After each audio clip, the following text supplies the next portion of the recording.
இப்போ சொன்ன மாதிரி நம்ம முதியோர் இல்லத்துக்கு வந்துட்டோம்.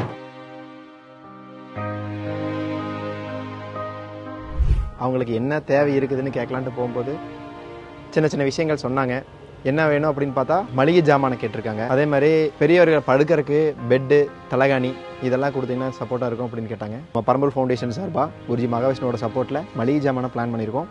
அதே மாதிரி அந்த வாட்டர் டேங்க்கு, அந்த கீழே இருக்கிற போர்வெல் இருக்குது, போர்வெல்லில் மோட்டர் செட் பண்ணி கொடுக்க போகிறோம். மோட்டர் செட் பண்ணி சின்டாக்ஸ் எல்லாம் ஃபிக்ஸ் பண்ணி அவங்களுக்கு ப்ராப்பராக வந்து தண்ணி கொடுக்கறதுக்காக சப்போர்ட் பண்ண போகிறோம்.